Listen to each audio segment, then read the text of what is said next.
Senhores, bom dia. Vamos começar nossa sessão temática.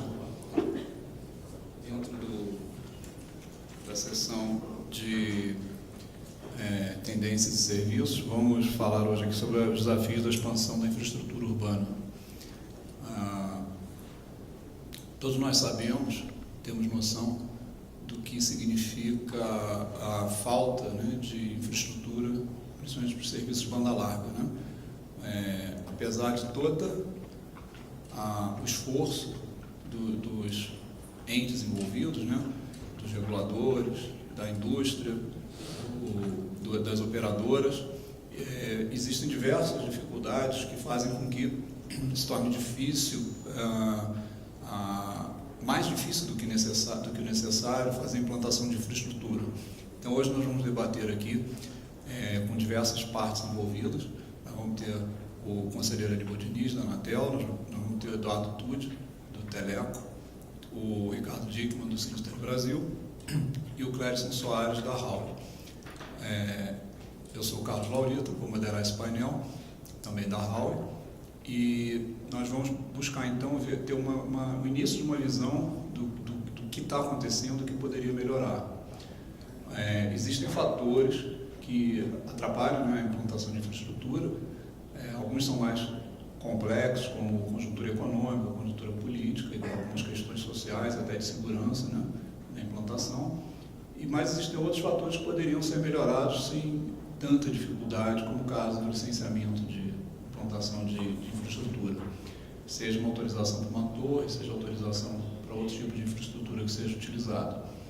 Então, nós buscamos aqui nessa primeira sessão temática fazer ter uma visão maior do que poderia ser melhorado, segundo a visão de cada uma das partes. E essa sessão tem uma sequência na próxima sessão, que vai se iniciar às 11 horas, onde nós teremos mais uma rodada de conversas, de debates sobre essa questão, onde teríamos de novo a Anatel, a indústria, operadoras e tudo mais. Então, para começar aqui, eu gostaria de primeiro formar aqui a mesa. Eu gostaria de chamar o conselheiro Aníbal Diniz, da Anatel.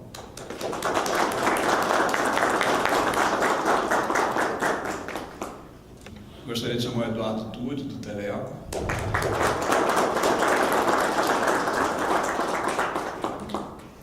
O Ricardo Dickmann, do Sinister Brasil. E o Clérison Soares, da Huawei.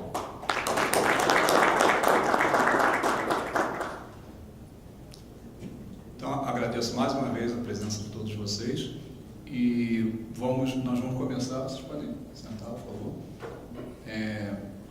Depois dessa minha pequena introdução, eu vou pedir que cada um fale sequencialmente sobre o seu ponto de vista, e ao final a gente volta a fazer algumas considerações. Vamos começar pelo conselheiro Aníbal Diniz, que vai nos dar uma visão do órgão regulador com relação às necessidades que as operadoras enfrentam para a implantação de infraestrutura. Só para a gente começar com um número, a gente poderia ter, se não fosse todas essas dificuldades que vão ser especificadas aqui em seguida, nós poderíamos ter talvez 5 vezes mais sites que eu chamo de pontos de acesso de banda larga, como estação rádio base ou outras formas de banda larga. Então nós poderíamos ter 5 vezes mais do que o Brasil tem hoje. Comparando com outros países, a gente tem um caminho aí a percorrer. Mas, obviamente, as operadoras fazem a parte dela no que é possível, no que enfrenta as dificuldades, que todos nós conhecemos, vamos saber com mais intensidade. Os fabricantes procuram colocar seus produtos adequados, de forma que tenham um impacto menor, um impacto visual menor, um impacto que não chame tanta atenção para aquele tipo de infraestrutura. O TUD, ele tem uma visão aqui das cidades que são mais amigáveis para a implantação de banda larga. E então, com esse mix aqui, a gente vai tentar fazer um primeiro retrato mais macro que será depois aprofundado na sessão seguinte com os outros palestrantes. Vou passar então a palavra ao conselheiro Aníbal. Obrigado, Lauria. O meu passado de seminarista não resiste a um púlpito. Prefiro essa posição aqui em pé, que me deixa um pouco mais confortável. Um bom dia a todos e a todas. Muito obrigado, Lauria, pela condução aqui, pelo convite também. Senhor Eduardo Tucci, da consultoria Teleco, senhor Ricardo Dickmann, do Telebrasil, senhor Clédson Soares, da empresa Huawei. E um cumprimento especial também a todos que estão aqui, que nos honram com as suas presenças. Ao mesmo tempo em que agradeço o convite pela oportunidade de estar fazendo esse debate, que tem uma importância fundamental para o setor de telecomunicações nesse momento, eu peço a autorização de vocês para não entrar diretamente nessa questão da infraestrutura urbana, que eu gostaria de fazer um pouco uma reflexão que envolveria o conjunto da ópera, e depois a gente também entraria em alguns aspectos relacionados aos dramas que as operadoras estão enfrentando, principalmente com as dificuldades criadas pelas cidades para a autorização das ERBs e a expansão dessa infraestrutura tão necessária para a melhoria do serviço em todas as cidades. O desafio da expansão da infraestrutura urbana, aliás, da infraestrutura de telecomunicações em geral, é um dos temas centrais para o desenvolvimento do Brasil no momento. Em primeiro lugar, eu gostaria de ressaltar a característica de transversalidade do setor de telecomunicações e da sua infraestrutura. A difusão das redes de telecomunicações promove efeitos positivos em praticamente todos os setores da economia: agronegócio, mineração, energia, transporte, indústria, comércio, serviços em geral e os serviços públicos essenciais em especial. O que seria do sistema de saúde, educação e segurança pública se não contassem com o suporte da infraestrutura de telecomunicações na atualidade?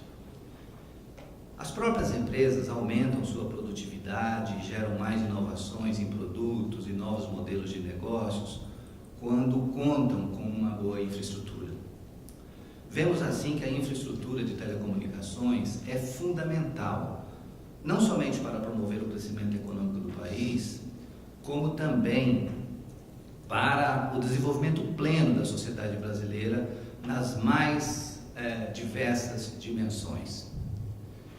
Exatamente por ter consciência da importância das redes de telecomunicações para o desenvolvimento do país, a Anatel tem procurado atuar menos como órgão de fiscalização e tem procurado assumir mais um papel estratégico para o fortalecimento do setor.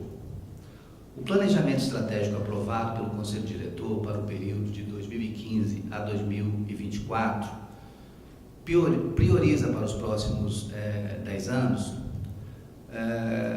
4 resultados que merecem ser destacados. Primeiro, a ampliação do acesso e o uso dos serviços com qualidade e a preços adequados.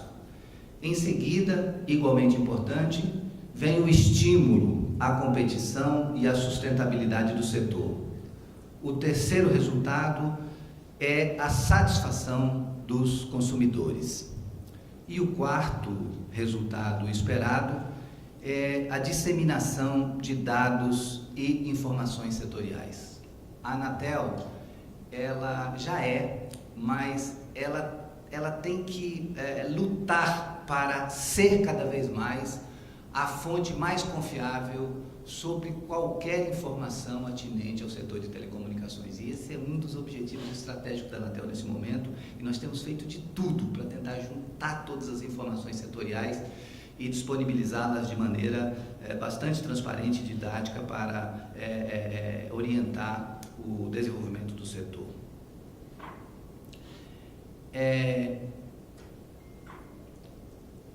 Para realizar com sucesso todos esses objetivos, a Anatel precisa empregar na plenitude todos os instrumentos que estão à sua disposição. Entendo que o principal deles seja a orientação e a coordenação dos investimentos privados, que são essenciais não apenas no Brasil, mas em todo o mundo. Nesse período de quase 2 décadas após a desestatização do setor no Brasil, observamos que o capital privado vem respondendo às demandas do setor com notável agilidade e flexibilidade, de forma a acompanhar a rápida evolução tecnológica que vem ocorrendo no mundo.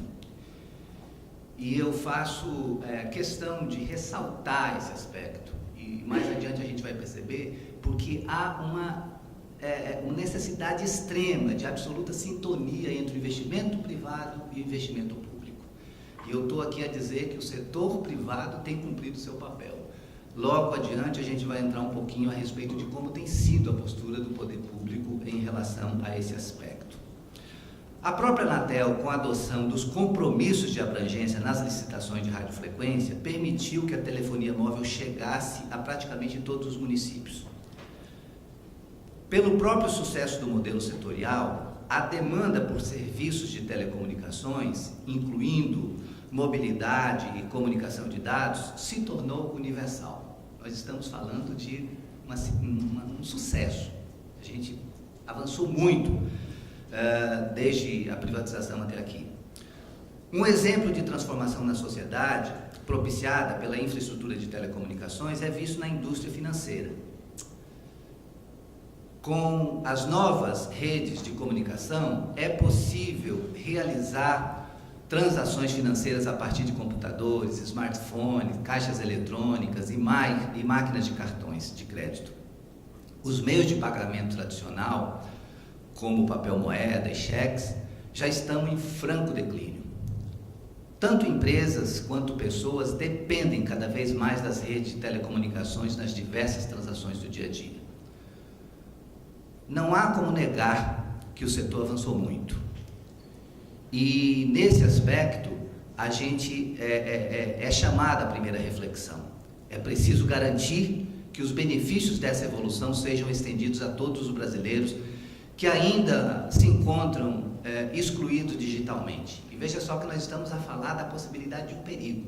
Se nós estamos dizendo que o mundo digital está avançando nas transações financeiras, nós podemos então chegar à conclusão de que uma pessoa que esteja digitalmente excluída, ela está praticamente à mercê da participação na vida econômica do país. Então, é mais um aspecto a gente considerar sobre a importância das pessoas estarem incluídas digitalmente. E onde estão os excluídos do mundo digital no Brasil? Essas pessoas estão nas regiões economicamente menos atrativas, onde dificilmente haverá implantação de infraestrutura se não houver a presença do poder público fazendo a sua parte. É aí que entra a Anatel, com a competência que a Lei Geral de Telecomunicações lhe atribui no artigo 19, inciso 1º e 3º, para propor e orientar a implementação de projetos da política setorial de telecomunicações. Olha que eu estou dizendo propor e orientar a implementação, mas se a gente pegar a literalidade do artigo, do inciso 1º, nós vamos perceber que a Anatel, na realidade, tem a responsabilidade de implementar. Então, nós estamos falando de uma imposição legal que a Anatel não pode, ficar desatenta a ela.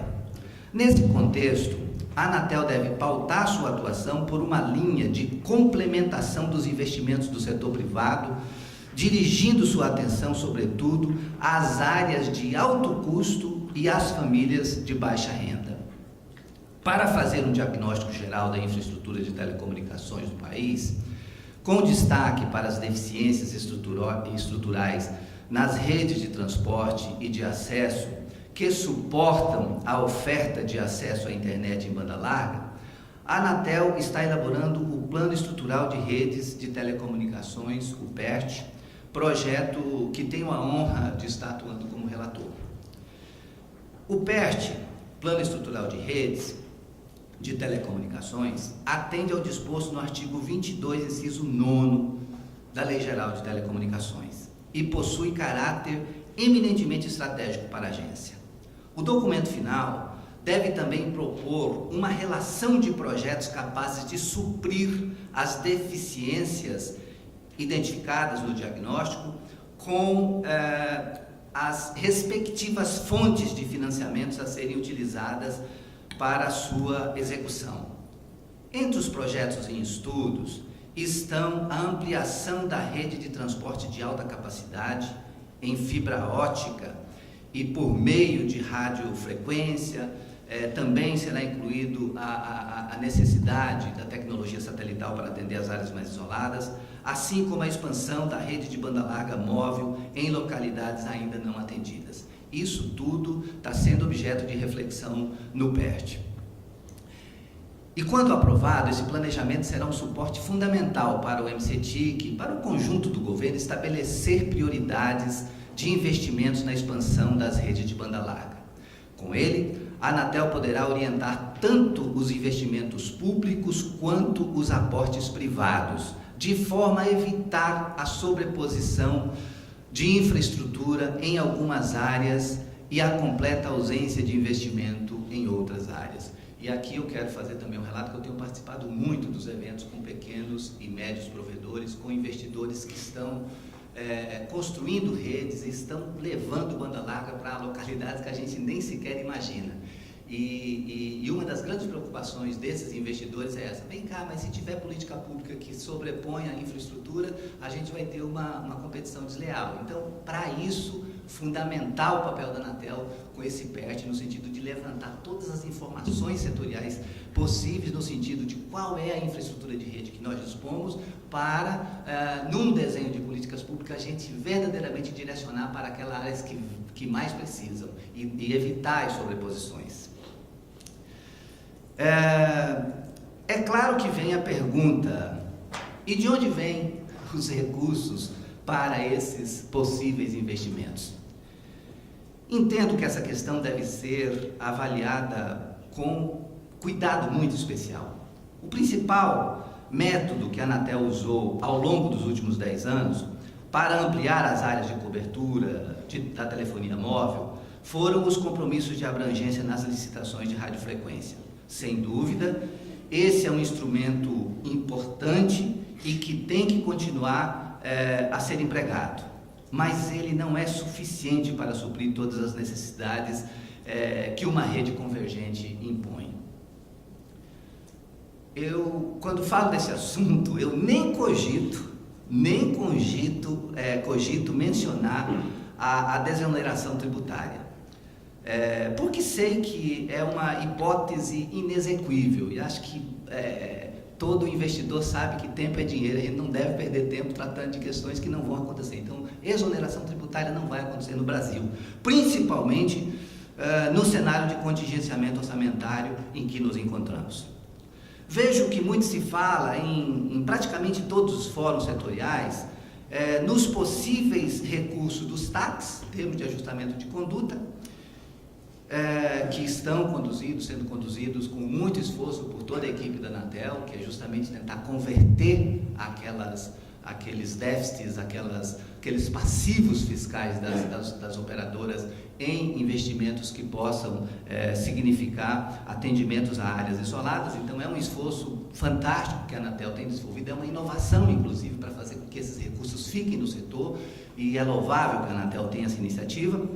E também muito se fala do futuro saldo da migração da concessão para autorização com o desenrolar do PLC 79, que ainda se encontra travado no Senado, numa discussão no Senado e Supremo Tribunal Federal. Então, muito se fala desses recursos. E eu diria que essas duas fontes, para mim, elas têm 3 características que merecem ser observadas. Elas são incertas, são polêmicas e são finitas. São, sobretudo, finitas. Por que eu faço essa reflexão? Porque a gente gasta um tempo tremendo tratando só dessas fontes, quando elas têm essas três características que, para mim, são preocupantes. Elas são incertas, são polêmicas e são finitas. Ainda que tudo der certo, ainda que a gente conseguisse firmar os TACs com todos que têm passivo fiscal com a Anatel, e ainda que nós tivéssemos a migração da concessão para autorização, nós íamos falar de um valor finito, um valor, um quantitativo que só poderia atingir por um certo tempo o esforço de expansão da infraestrutura. E eu vejo simultaneamente que, ao mesmo tempo em que tanto se fala sobre esse assunto, a gente praticamente nada fala sobre os fundos setoriais. O fundo setorial no Brasil virou paisagem. E eu aprendi nas minhas oportunidades que tive de trabalhar no executivo, que a pior coisa que pode haver para um gestor público é transformar um problema em paisagem. Aquele problema que a gente vê e pensa que não vai mudar mesmo, e aquilo está ali, a paisagem, deixa ali o quadro na parede. E nós não podemos ficar tratando os fundos setoriais como se fossem paisagem no Brasil. Por quê? Porque é um saldo que o setor construiu ao longo desses 18 anos. Nós estamos falando de um volume de praticamente 100 bilhões de reais, incluídos nos três fundos, FUST, Funtel e Fistel.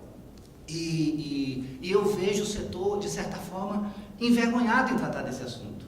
E eu acho que quem tem um saldo dessa magnitude não tem que baixar a cabeça, tem que levantar a cabeça e exigir que haja posicionamento do poder público, porque lembra que eu falei lá atrás que o setor privado cumpriu basicamente a sua parte ao longo desses anos desde a privatização, e que faltou a parte do poder público. Eu acho que é chegada a hora da gente fazer essa reflexão.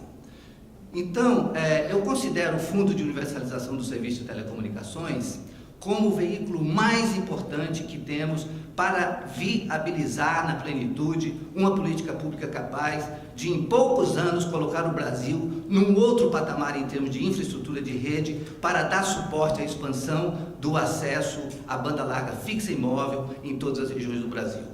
É preciso atender ao que está disposto no artigo 2º, incisos 1º e 2º da LGT, que diz: garantir a toda a população o acesso às telecomunicações, aspas, a tarifas e preços razoáveis, e estimular a expansão do uso de redes e serviços de telecomunicações em benefício de toda a população brasileira. Para a gente atender a esse dispositivo da LGT, o seu artigo 2º, nós precisamos encontrar um jeito de lançar mão aos fundos que foram já depositados, que são um saldo do setor. É claro que precisa de alteração legal, porque a lei do FUST, como está, não permite investimento em banda larga. Mas, se houver vontade política, eu tenho certeza de que a alteração legal vai acontecer em 2 tempos. Primeiro, ter vontade política. Aliás, a mãe de todas as realizações em qualquer lugar do mundo é ter vontade política. Quando tem vontade política, a coisa acontece. Então, a afirmação que eu faço, enquanto integrante desse órgão regulador, que tem o papel também legal de propor e de implementar, é que nós temos que desenvolver essa vontade política para fazer acontecer. Vale a pena nos esforçar para isso. O setor de telecomunicações tem saldo para isso. Ele já recolheu entre FUST, Funtel e Fistel algo em torno de 100 bilhões nos últimos 16 anos. Não vamos olhar para o passado. Esse é um aspecto importante. Todo mundo fala assim: mas não vamos tratar disso porque o que foi, o que passou, nós não vamos resgatar. Concordo. Eu acho que não tem por que a gente ter uma visão de retrovisor. Nós temos que ter uma visão de futuro. É o que fazer para frente. E nesse sentido, nós também podemos ter um olhar otimista. Por quê? Porque só nos interessa o futuro. Os 3 fundos juntos representam algo em torno de 5 bilhões de reais ano. Se o governo definir uma política que invista entre 1,5 bilhão e 2 bilhões por ano, com projetos estratégicos bem delineados, nós vamos ter um resultado excepcional em termos de crescimento econômico, geração de emprego e desenvolvimento e aumento do PIB. Eu estou falando de 1,5 bilhão a 2 bilhões ano, de um montante de aproximadamente 5 bilhões que se recolhe todos os anos para os fundos setoriais. Você pode me informar mais ou menos como é que está meu tempo? Mais uns 3, 4 minutos. Perfeito. Então, com essa visão, eu dou uma resposta àquela questão que eu levantei dos recursos que são polêmicos, incertos e finitos. Por que eu vou gastar tantas energias para discutir recursos polêmicos, incertos e finitos e não vou voltar as minhas atenções para um fundo que todos os anos, religiosamente, são 5 bilhões a serviço do desenvolvimento do setor de telecomunicações? A Anatel precisa menos de 10% disso para sobreviver e tem muitas dificuldades para conseguir o suficiente para manter a sua funcionalidade. O restante vai todo para o Tesouro, a maior parte absoluta para o Tesouro, e nós temos que discutir a infraestrutura de rede, pensando como fazer os recursos públicos serem colocados. Bom, feitas essas reflexões, eu voltaria para outros aspectos interessantes. São as experiências bem-sucedidas que estão acontecendo já de parceria público-privada. Nós temos uma parceria do Cinturão Digital do Ceará, que já conectou 52 cidades no Ceará e outras tantas cidades fora do Ceará, que já chega a praticamente 100 ou mais de 100 cidades, num esforço de implantação de uma rede que depois a iniciativa privada leva adiante e faz a conectividade chegar às pessoas. Nós temos a experiência bem sucedida também em Minas Gerais com a CEMIG Telecom, que resolveu acender as suas redes e com isso hoje já está atendendo mais de 200 provedores regionais e está tendo um faturamento importante. Ela disse no evento que nós participamos que já tem um faturamento aproximado de 30% do seu faturamento total a partir dessa iniciativa de atender os pequenos e médios provedores com a sua infraestrutura, com a ativação da sua infraestrutura em Minas Gerais.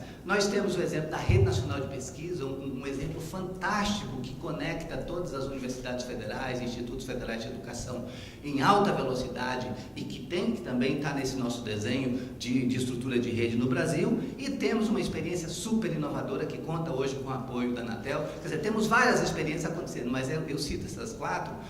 A experiência do Amazônia Conectada, que está sendo desenvolvida pelo Exército Brasileiro lá no estado do Amazonas. Essa experiência é interessante porque leva fibra óptica pelo rio Amazonas e faz conectar cidades isoladas do interior da Amazônia, que é a região mais precária em termos de conectividade no Brasil. E para concluir, eu diria que esse contexto da Lei 13.116, a Lei das Antenas, requer um esforço regulatório, sim. Porque não é possível que o Estado brasileiro, depois de duras penas, chegue a um entendimento sobre o compartilhamento dessa infraestrutura e os municípios, por conta também das suas atribuições constitucionais de fazer a regulamentação do uso do solo, criar tantas dificuldades para os operadores. Nós temos que superar essa situação. E esse assunto eu tenho certeza que tanto o TUD quanto o DICMA vão poder explorar com maior precisão aqui. E por último, os esforços da Anatel. A Anatel já tem um esforço empreendido que está de volta da consulta pública, o regulamento voltado para o compartilhamento de infraestrutura, o compartilhamento de infraestrutura de suporte à prestação do serviço de telecomunicações, que foi submetido à consulta pública e está em vias de ser aprovado pelo Conselho. Eu tenho certeza que ele vai fazer também uma adaptação em relação à Lei das Antenas e dessa forma a gente vai dar uma contribuição importante. E, adicionalmente, a Anatel também já elaborou a proposta de revisão do modelo de outorga de licenciamento de estações, com o objetivo de também simplificar esse modelo de licenças e outorgas, que vai atingir, a gente já teve uma decisão importante em relação aos pequenos, e agora com essa simplificação de licenças de outorgas também vai atender aos grandes. E outro aspecto importante que não podemos deixar de reforçar é o disposto no artigo 73, no que diz respeito à utilização de infraestrutura. As empresas têm o direito e a obrigação de utilizar e compartilhar suas infraestruturas, e nós estamos nesse ambiente tentando ajudar para que esse compartilhamento aconteça, porque é, sem dúvida, o formato que mais vai nos ajudar a crescer em termos de infraestrutura. Então, eu creio que para a abertura do debate, a gente conseguiu trazer uma visão geral. Eu agradeço muito a contribuição do meu gabinete, que atuou diretamente na construção desse pensamento. A gente tem debatido muito sobre qual vai ser a forma da Anatel contribuir para que a gente tenha efetivamente investimento na expansão de redes no Brasil, e a gente tem discutido muito isso no gabinete, tem, na medida do possível, compartilhado com os demais gabinetes e com as superintendências da Anatel, e eu acredito muito que a gente vai ter sucesso, porque a partir do momento em que a Anatel cumpre esse seu papel de impulsionadora, ela vai estar ajudando ao setor como um todo. E eu agradeço, então, especialmente ao Fernando e ao Rodrigo, que estiveram comigo nesses dias debatendo esse assunto, e a gente agradece essa oportunidade. Tá, Lauria? Muito obrigado.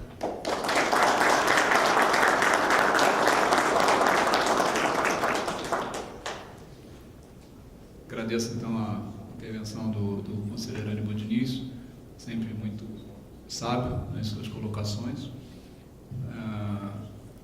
Lembrando que o conselheiro mencionou aqui a questão da legislação municipal, né, tudo que tem sido um dos fatores de trabalho do setor, e que na próxima sessão, que vai ser uma continuidade desse assunto, nós também teremos um representante aqui da Frente Nacional dos Prefeitos, que poderá apresentar a visão, né, deles. Vou chamar então o Eduardo Tucci, presidente do Teleco, que vai nos brindar aqui com a apresentação do ranking das cidades amigas. Ok. Bom dia a todos aí, bom dia, conselheiro Diniz, colegas da mesa.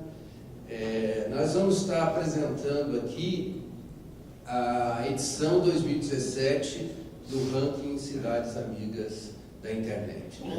A primeira edição ela foi lançada o ano passado e teve assim um sucesso muito grande, né? Porque o objetivo do ranking é justamente fazer com que entre os 100 maiores municípios brasileiros, cada um veja onde está em relação à legislação, à facilidade de implementação de infraestruturas de telecomunicações, né?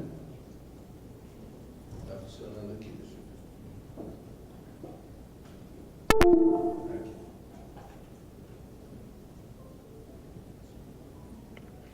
Ok? Vai para lá daqui a pouco?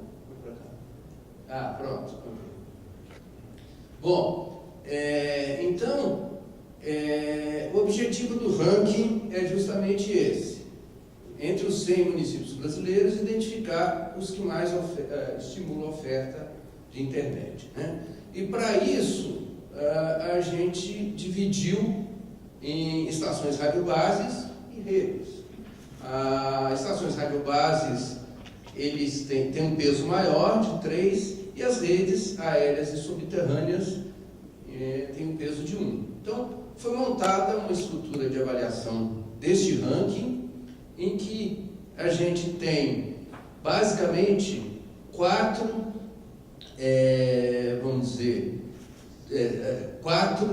pilares, os 2 pilares e 4 subíndices, que são restrições à implantação da infraestrutura, burocracia, né, o prazo para se conseguir uma autorização e a onerosidade, né?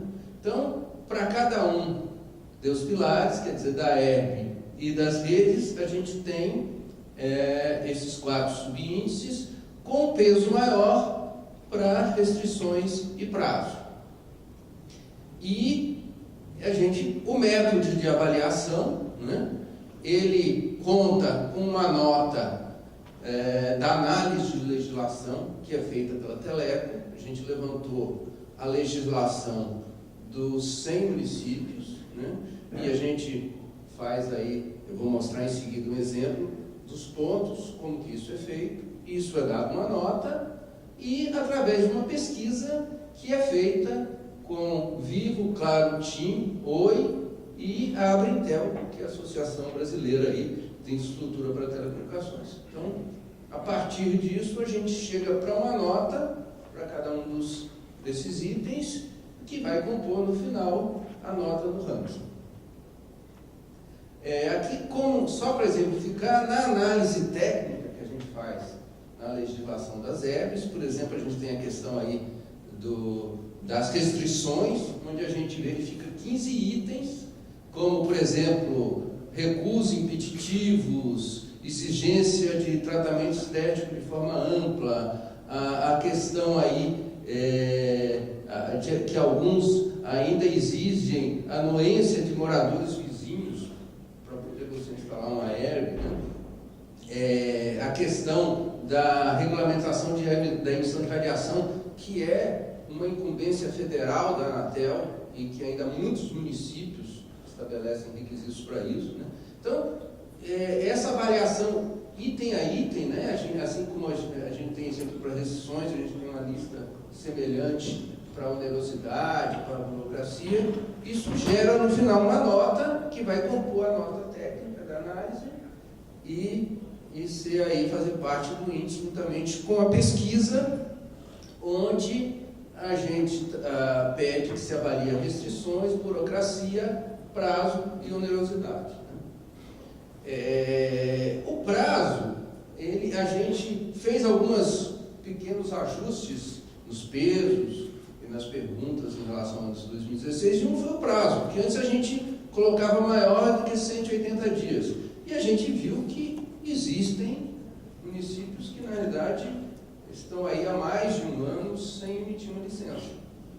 Então, na pesquisa de 2017, a gente vê essa distribuição, né, de tempos para autorização de ERB, onde a gente vê 4 com mais de um ano, entre 6 e 2 meses, 41, entre 3 e 6 meses, 44 municípios, 9 entre 2 e 3 meses, e apenas um com menos de 2 meses, sendo que a lei das antenas estabelece 2 meses como prazo máximo para uma autorização.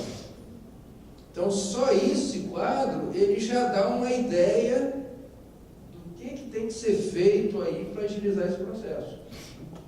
E aí a gente vê que, na realidade, o esforço aí por parte dos municípios tem que ser muito grande, e a boa notícia é que a gente está vendo que, quando a gente mostra esse quadro, realmente a gente consegue mexer, né, nas estruturas e se iniciar um esforço aí para essa mudança.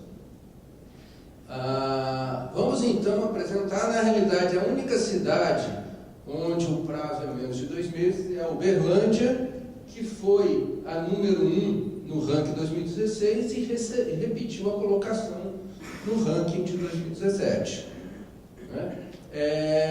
A gente vê aqui, então, as 10 primeiras do ranking, Uberlândia, Vargem Grande, Rio de Janeiro, né, que pulou da posição 64 para a 3ª colocação, né? Essa mudança ocorreu não só porque ela mudou a legislação e aí teve uma nota melhor na legislação, como realmente isso se refletiu na prática, o que levou uma nota mais alta na pesquisa, né?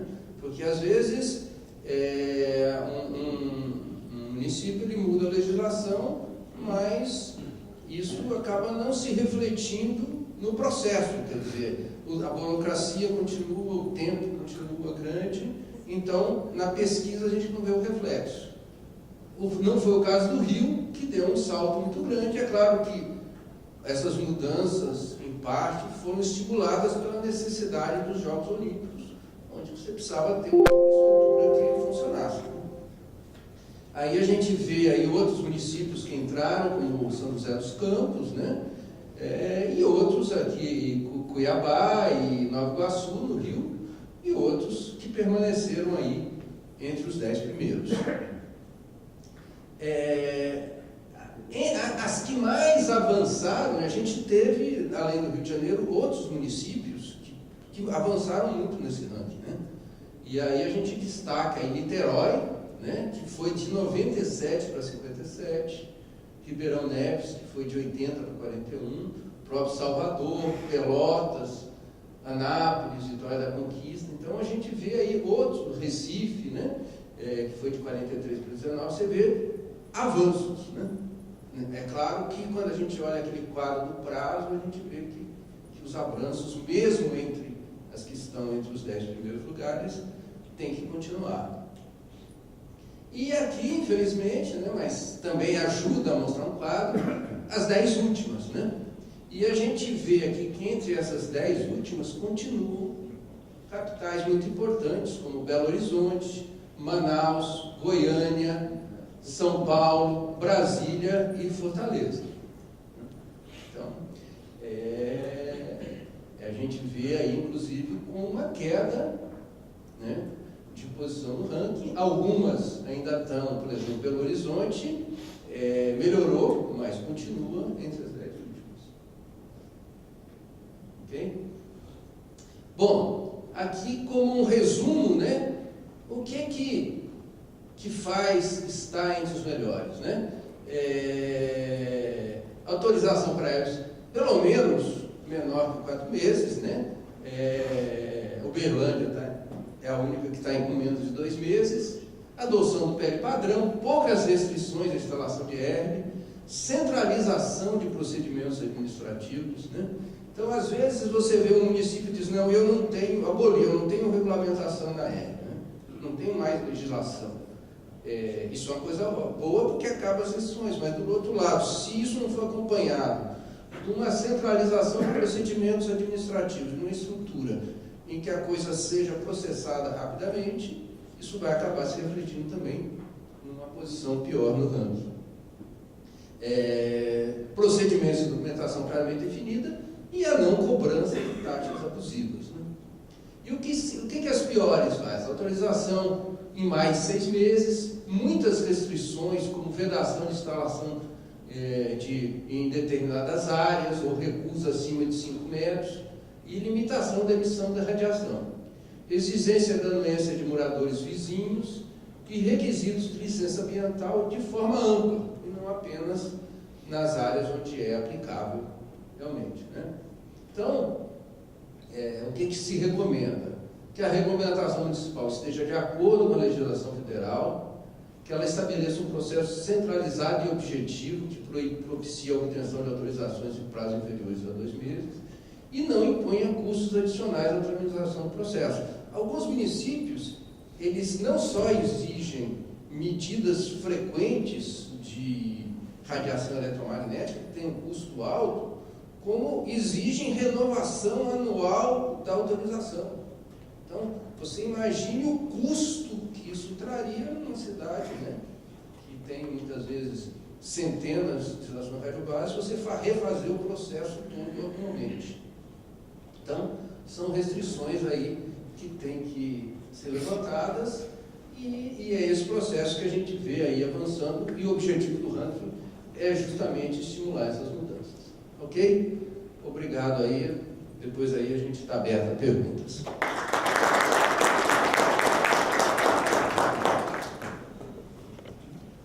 Obrigado, Túlio. Muito interessante a explanação sobre como é formado o ranking. A gente não vê só o número de quem tem primeiro, quem tem segundo, mas a gente vê também como é formado esse ranking.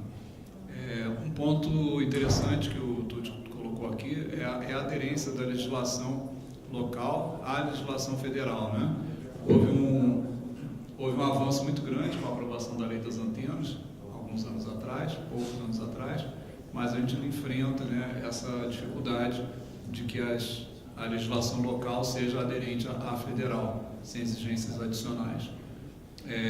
O Ricardo Dickmann Sindtel Brasil ele tem vivido isso no dia a dia, ele tem tido um diálogo muito amplo com as prefeituras, com a Frente Nacional de Prefeitos, e ele vai dividir conosco aqui essa experiência agora.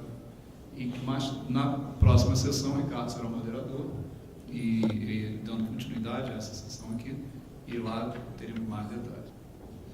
Bom dia a todos, bom dia, colegas de mesa, Lauria, obrigado pela oportunidade. O tema é realmente muito importante e pertinente. Gostei, inclusive, de uma palavra que o conselheiro usou, drama, é o que se via aqui muitas vezes. É um drama incompreensível ao levar o investimento necessário aos municípios e com essas dificuldades de licenciamento. Eu vou começar a minha apresentação com um vídeo que já expõe essa situação. Hoje em dia, todo mundo usa celular. Agora vive sem ele.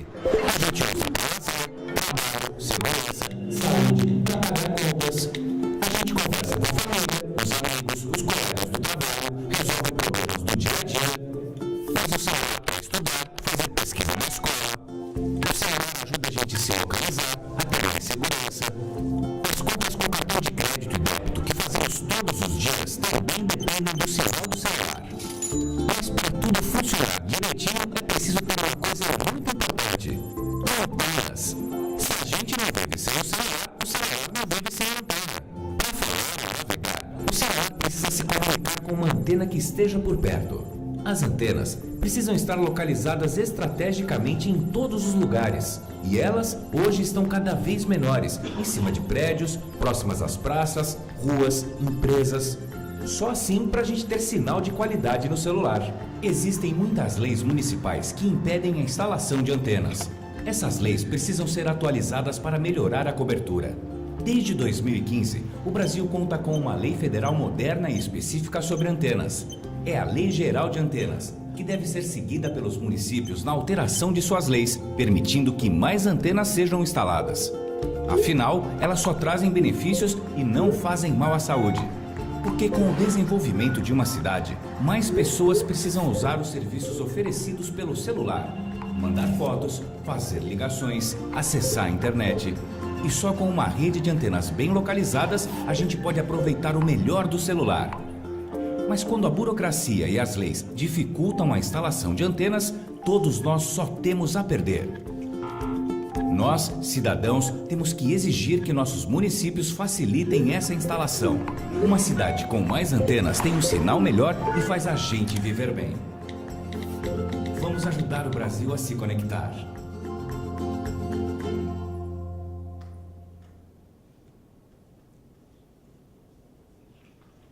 Bom, o filme é bem ilustrativo da situação que a gente vive. Alguns números do setor. Hoje as pessoas querem mobilidade para falar e principalmente para acessar a internet. 93% dos acessos à internet já são feitos através de dispositivos móveis e 63% do tempo gasto em internet também é feito por esses dispositivos.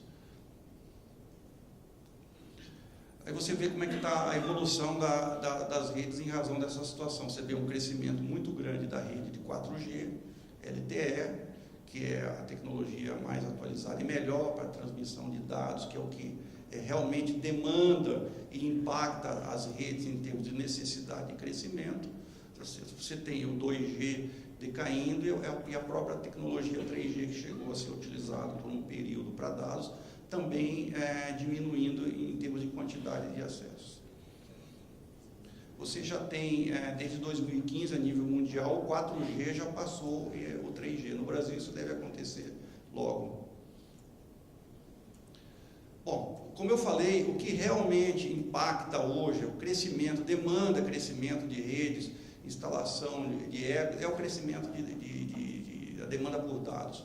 É o acesso a filmes, passar fotos. O crescimento estimado é de 7 vezes entre 2015 e 2020. Isso tem um impacto exponencial nas redes. Além de falar de outras aplicações como machine to machine, IoT, cidades inteligentes, tudo isso aí vai se sobrepor a essa demanda, exigindo cada vez mais infraestrutura. Né?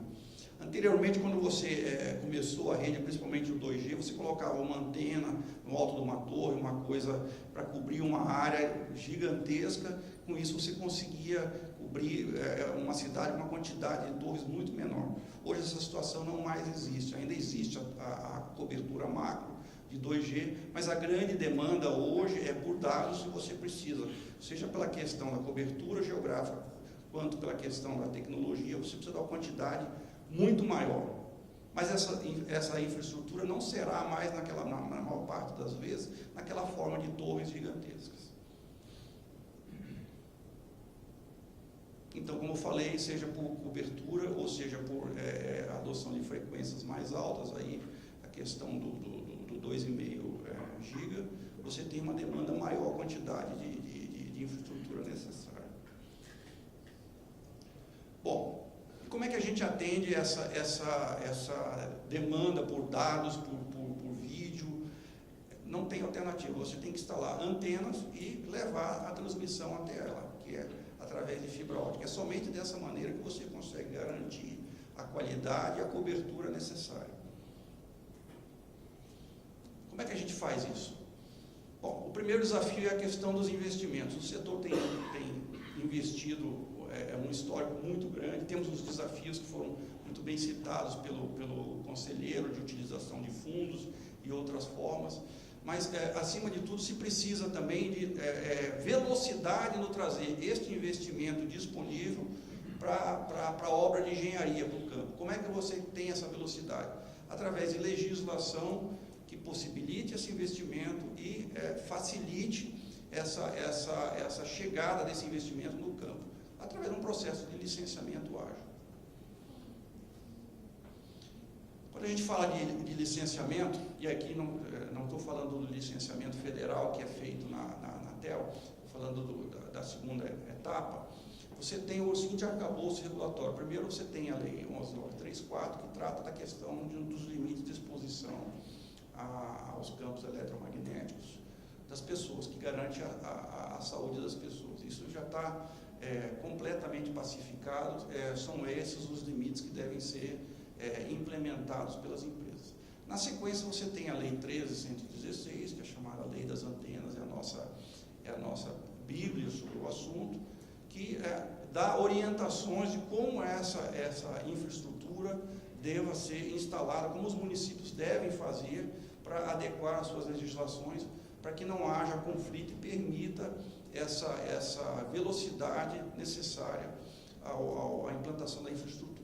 E na terceira parte, você tem as legislações municipais. O município, pela sua competência de utilização do solo e partição, ele precisa fazer o licenciamento dessa infraestrutura. E aí que a gente começa a ter as dificuldades que a gente vai ver um pouco mais em detalhe agora.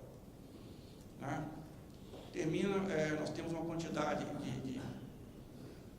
quantidade muito grande de leis que dificultam, e mais que dificultam, em algumas situações é simplesmente impossível de você atender determinada parte do município em razão das legislações que existem. A maior parte dessas legislações são legislações muito atrasadas, que precisam ser atualizadas.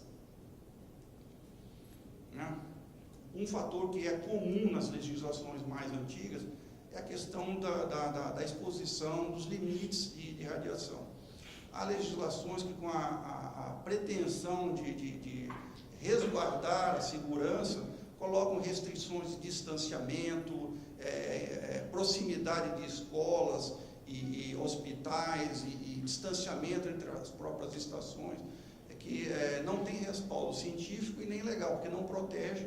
O que protege é a observância desses limites estabelecidos nessa legislação, mas que na prática termina impedindo você de atender toda uma região em razão dessas restrições que são colocadas. Outra situação bastante comum, né, é a lei fazer o mesmo tipo de exigência, independente do tipo de estrutura que você está utilizando. Ou seja, o mesmo rol de documentos, as mesmas restrições, as mesmas dificuldades. Se você está instalando uma torre de 50 metros, Ou se você está instalando uma mini árvore do tamanho de uma caixa de sapato, você vai simplesmente fixar num totem ou num local, num poste de sinalização. As exigências são as mesmas.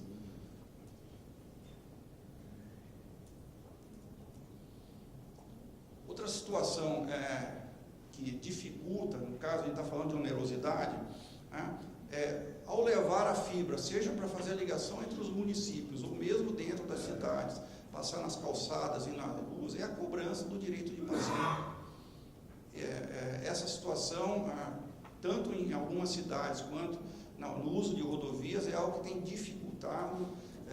A conta não fecha em algumas cidades, as cidades mais distantes, você não consegue levar essa infraestrutura em razão dessa cobrança, que está totalmente vedada pelo artigo 12 da Lei Geral de Antenas. A lei é cristalina, mas ainda assim essa dificuldade persiste. Bom, em 2015 nós tivemos, depois de 3 anos de discussão no Congresso, né, nós tivemos a lei Federal 13.116, que é a Lei das Antenas, que o propósito dela já diz qual é o objetivo, tornar o processo de licenciamento compatível com o desenvolvimento socioeconômico. Não dá para você querer fazer desenvolvimento aguardando, em alguns municípios, nós temos casos de 4 anos, mais que 1 ano, né? Ou com onerosidade elevada, ou com exigências de documento. Então, a lei veio, para cima de tudo, tornar esse processo de licenciamento compatível com a necessidade de desenvolvimento do país. Tá? Quais foram os principais pontos? Um guichê único de entrada. Em vez de você dar a entrada no teu pedido de licenciamento em diversas secretarias, que muitas vezes, inclusive, não conversam entre si, você dá a entrada num único local e toda a coordenação do processo, todo o trâmite deve ser feito através desse próprio órgão, dessa própria secretaria. Né? E a gente está falando do licenciamento da infraestrutura necessária. A parte de telecomunicações é feito no licenciamento federal, que é feito na Anatel. Então, estamos falando somente da infraestrutura. A torre, balizamento, enfim, a infraestrutura física, é isso que compete ao município fazer esse licenciamento. A parte federal é que faz o licenciamento da parte de telecomunicações. Né? E ela disciplinou o processo de licenciamento simplificado, inclusive o licenciamento ambiental, que é um item de extremo impacto para o setor. Muitas leis ainda tratam o tema telecomunicações como se impacto de necessidade de licenciamento ambiental. A lei disciplinou que somente nas situações que serão disciplinadas pelo CONAMA há sim necessidade do licenciamento ambiental. Mas ainda assim ele será feito de forma simplificada. Outra coisa são a questão dos prazos, já foi citado aí. Né? Após 60 dias, no projeto original havia o chamado silêncio positivo, que havendo a não resposta da prefeitura, nós poderíamos proceder ao licenciamento. Em conformidade com a lei. Isso terminou sendo retirado e está se trabalhando no sentido de retornar isso através de outros projetos de lei. É um dispositivo bastante importante. Né? Reforçou a questão que da radiação não ionizante de saúde é de competência federal, né? Trabalhou na questão do compartilhamento, que está sendo muito bem contemplado na recente regulamento, que deve sair agora, esperamos que saia o quanto antes. Né? E também ela previu a situação de dispensa de licenciamento em algumas situações, como, por exemplo, atualização tecnológica. Parece incrível, mas existem locais que, para você fazer uma atualização tecnológica, ou seja, você quer levar um serviço de melhor qualidade, mais dado, o município coloca barreiras para isso. Existe. Pela lei, a previsão é que não haja necessidade. Você está falando de atualização tecnológica, você está falando de algo de competência da federal. Se não há utilização de infraestrutura, não há por que fazer todo um novo processo de licenciamento. Outra questão da dispensa também são as mini estações. Se você vai fazer uma instalação que é, como eu citei, do tamanho de uma caixa de sapato, que vai utilizar uma infraestrutura existente, um totem, alguma coisa, não há necessidade de você fazer todo aquele processo longo, demorado e oneroso que você tem para uma infraestrutura maior, como, por exemplo, uma torre ou talvez até um rooftop. Né? Além desse disciplinamento da lei federal, o próprio setor trabalhou numa autorregulamentação baseado em experiências que nós fomos buscar lá fora, desenvolvidas em Londres, Paris, Barcelona, Sydney e Nova York. Verificamos quais são as melhores práticas que acontecem, né, em termos de licenciamento, instalação nessas cidades. Contratamos um trabalho de consultoria que trouxe isso e desenvolveu este manual. É uma proposta de autorregulamentação que a gente encaminha para as prefeituras para auxiliar e todo esse processo de licenciamento.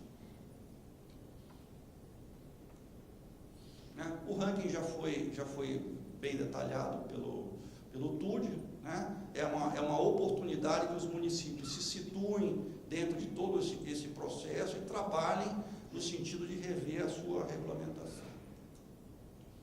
Né? Temos alguns exemplos aí. Rio de Janeiro era um local onde nós tivemos muitas dificuldades e por conta do processo da Copa do Mundo e da própria Olimpíada, houve todo um trabalho, mudou não somente a legislação, quanto os procedimentos ficaram bastante ágeis, se retirou toda uma parte que tinha lá de radiação não ionizante, tudo isso foi retirado da lei, se simplificou o processo, e veja que o Rio de Janeiro é uma cidade difícil, porque ela tem topologia, tem parte histórica, e mesmo assim se consegue fazer um licenciamento rápido. O Rio de Janeiro tem características únicas, é uma cidade difícil, você tem a topologia dela, a preservação, a área de preservação é patrimônio mundial da humanidade. Então, se consegue uma boa legislação, você consegue fazer um bom processo de licenciamento. Temos Curitiba, que já em 2013 já tinha feito uma alteração, e temos os casos aí, aqui, o nosso, de Brasília, que tem leis que dificultam e tem uma característica que aqui a falta de legislação para a área privada impede que você faça licenciamento. Você dá entrada no pedido, o governo do IDF não emite licenciamento por falta de disciplinamento desse assunto. Né? Temos São Paulo também, que faz uma série de exigências de regularidade de terrenos e muitas vezes frente para ruas que não existem naquela região, exigência de terreno com tamanho ou rua que não existe, ou seja, você não consegue achar terreno para fazer essa instalação. Né? Esses são os casos os mais emblemáticos aí que nós temos. Bom, qual é a mensagem final? É que os processos de licenciamento nas prefeituras caminhem aderente à proposta da lei das antenas. O setor também disponibiliza um modelo de legislação para ajudar as prefeituras que queiram, que tomem a iniciativa de fazer essa adequação. Tem também o Melhores Práticas, que foi citado, tudo isso para facilitar, né, permitir agilidade nessa mudança de lei que é necessária.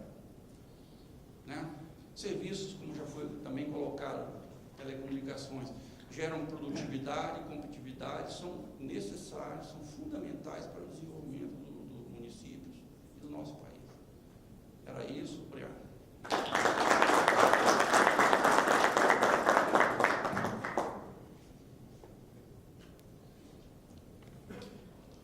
Bom, então, obrigado, Ricardo Dickmann, do Sindicato Brasil. Nós tivemos, então, uma visão aqui do regulador, uma visão da metodologia da pesquisa das cidades amigas, da banda larga, pelo TUD, a visão das dificuldades da operadora, e, com isso, a gente agora vai falar sobre a questão da indústria. Né? Tem um ponto aqui que o Ricardo comentou, com relação ao direito de passagem, né, que é um caso claro, né, de diferença entre a legislação federal e a municipal, e também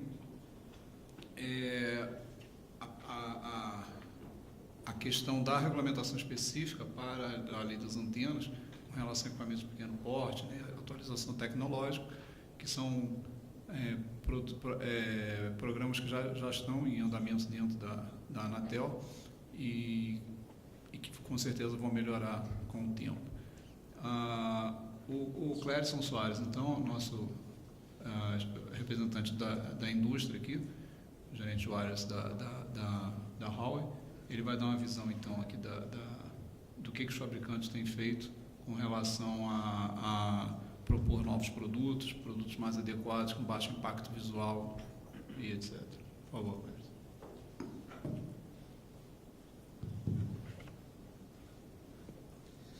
Bom dia a todos. Gostaria de, primeiramente, agradecer a oportunidade de estar discutindo esse tema que, apesar de polêmico, é muito importante para toda a indústria, ainda mais com colegas tão renomados quanto o conselheiro Aníbal, o Eduardo Tude e o Ricardo Dickmann. E esse tema, pessoal, é o nosso dia a dia, né? A gente tem discutido por vários anos aí essa questão dos impactos e dos problemas que a gente enfrenta com relação à infraestrutura de telecomunicações.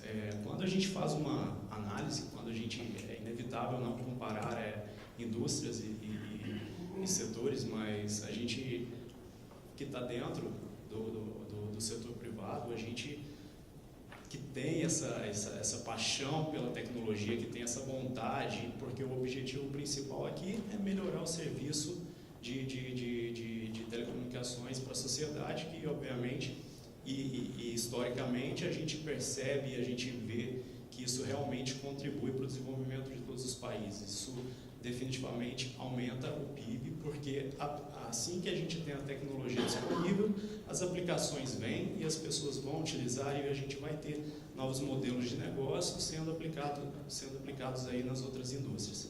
Então, quando a gente puxa esse tema, a gente teve aí já no decorrer dos anos algumas vitórias, como a Lei Geral das Antenas, como foi bem colocado, e alguns estudos mostram o quanto que é importante estar analisando como que o país está se comportando com relação a essas adequações, né? Tem o estudo do Teleco, ele dá essa visão que é muito importante para a gente estar analisando, para a gente estar discutindo e até porque são cidades que contribuem de uma forma massiva aí para o PIB do país. Então, quando a gente olha, né, cidades, vamos assim puxar um ponto de vista mais técnico, quando a gente olha cidades como Rio de Janeiro, que tem suas dificuldades topográficas na lista aí das melhores, e cidades como Brasília e São Paulo na lista das piores, a gente é inevitável não comparar. E aí volta aquela questão que realmente sem a vontade política a gente fica de alguma forma travado. Mas a questão o que a gente pode estar fazendo, né, para contribuir mais, né? É nosso dever e a nossa obrigação estar contribuindo aí para a indústria como um todo. Então, como vendo, o que a gente pode estar fazendo, né, para contribuir para essa indústria?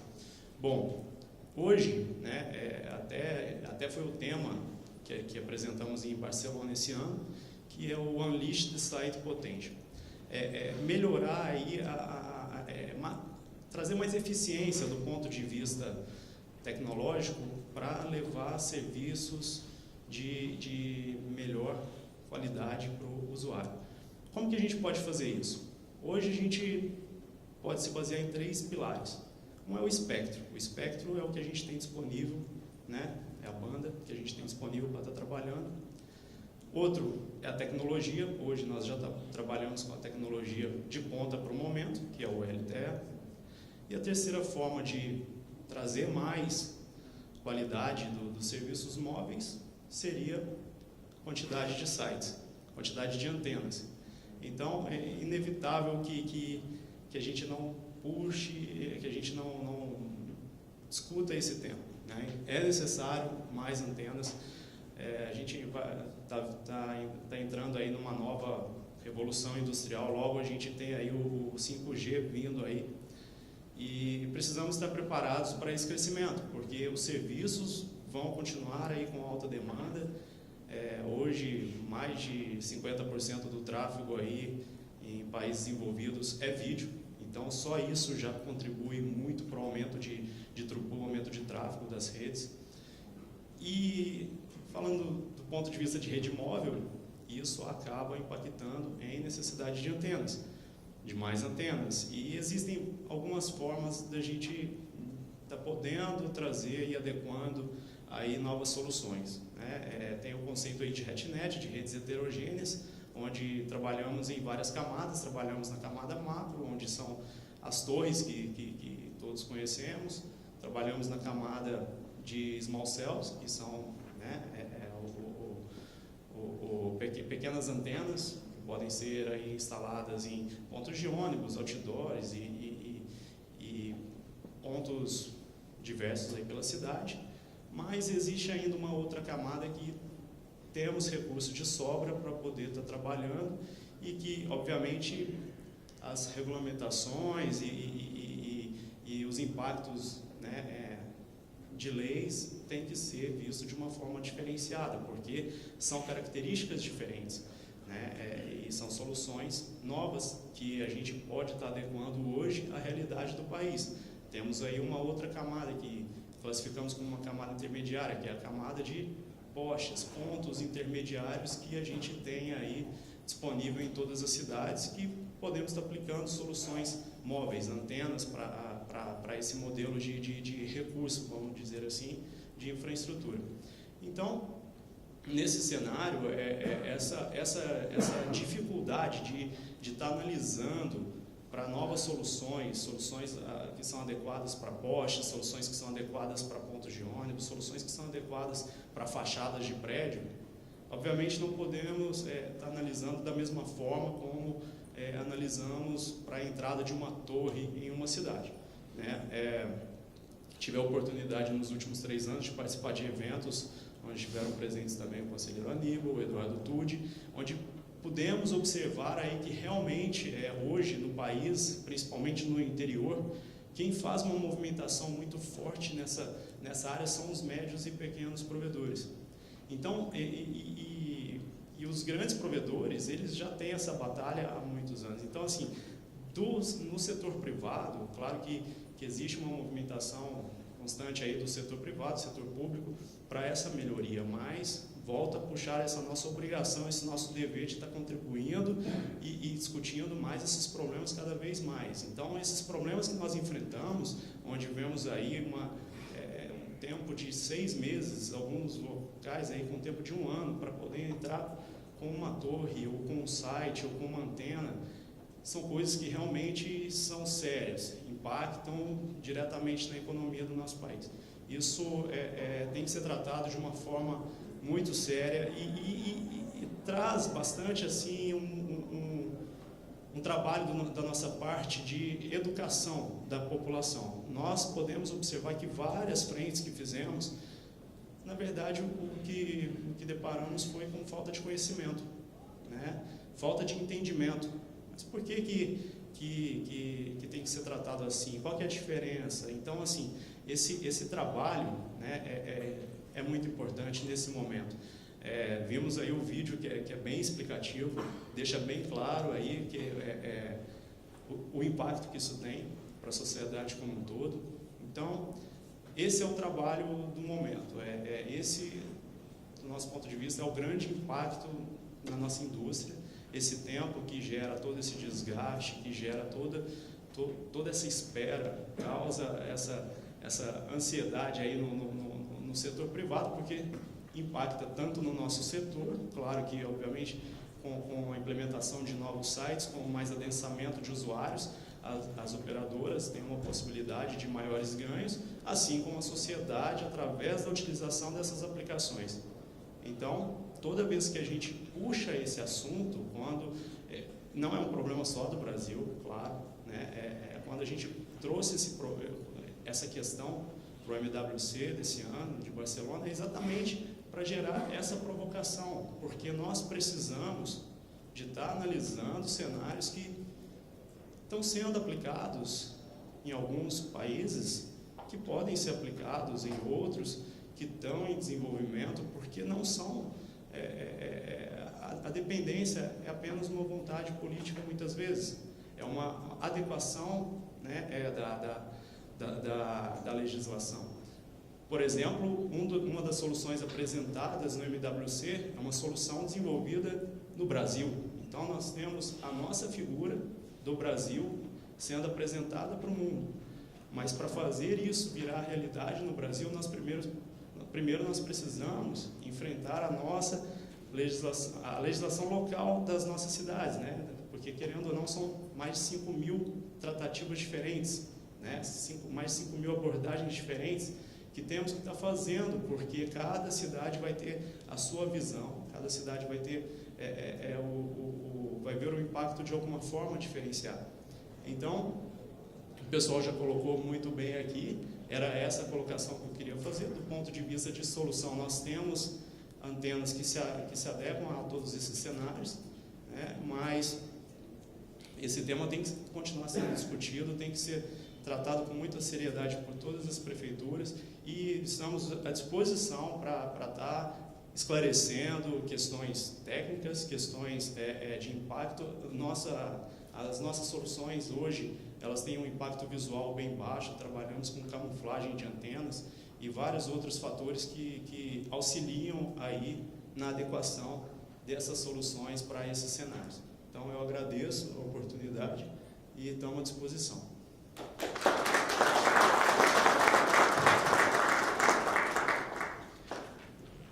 Bom, obrigado, Clérison.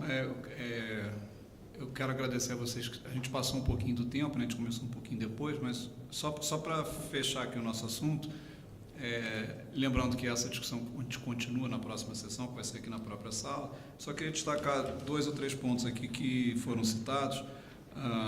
Como o conselheiro Aníbal citou, a questão dos excluídos, né? A questão por dificuldade econômica ou social. O plano estrutural da rede telecom, que a Anatel está desenvolvendo, sob gerência do gabinete do conselheiro Aníbal. A questão dos recursos, que é sempre polêmica, né? Sempre difícil, né? de se chegar a alguma solução para isso. Com relação ao TUD, eu quero destacar que em quase todas as cidades você leva de 3 a 12 meses para obter uma licença. O exemplo do Rio foi bem interessante, como até o Ricardo depois ressaltou, porque é uma cidade que tem áreas ambientais, históricas e turísticas, e mesmo assim você consegue hoje uma licença rapidamente. Para vocês terem uma ideia, aqui no Distrito Federal, todos sabem que Brasília tem uma área da cidade que é tombada pela Unesco, pelo patrimônio histórico, e nesses caminhos aqui eu descobri que quando você precisa botar uma torre nessa área, precisa de uma reunião do Instituto de Patrimônio Histórico. Agora, em volta dessa área, que não é tombada, mas em volta dessa área, também você precisa de uma autorização deles, aí não tem uma reunião, mas eles têm que analisar o projeto, quer dizer, é sempre mais complicado. O Ricardo comentou sobre o número de aumentos de antenas que vai aumentando, e agora com 5G, cada vez a gente vai trabalhando com frequências maiores, a gente vai ter, com a IoT, milhares e milhões de dispositivos que precisam ser acessados e com baixa potência. Esses dispositivos são de baixa potência, então você precisa de antenas mais próximas para poder fazer o acesso. A questão da dispensa de licenciamento para atualização tecnológica e pequenas estruturas, né, estruturas de pequeno porte. O Clérison ressaltou bem os 3 pilares: espectro, a tecnologia e a quantidade de antenas. E eu queria colocar um ponto aqui, também como um pouco da visão da indústria, é que todas essas soluções que são apresentadas pela indústria, elas precisam ser colocadas como opções de engenharia. A operadora tem que ter a liberdade de optar por colocar um mini site, um micro site, um light site, um poste ou uma torre. Isso é uma questão de engenharia, que não adianta um prefeito, por exemplo, que queira que a sua cidade fique bonitinha, só admitir torre pequenininha. Isso não resolve. As soluções de engenharia, elas surgem para que serem aplicadas no momento local adequado. Não adianta que se querer criar obrigações de, não, agora não pode mais torre de mais de 30 metros. Muitos aqui são engenheiros, a gente sabe que tem casos em que precisam de torres um pouco mais altas, né? Então, isso é uma coisa importante. E, mais uma vez, eu queria ressaltar o trabalho que as operadoras têm feito para tentar melhorar essa visão das prefeituras.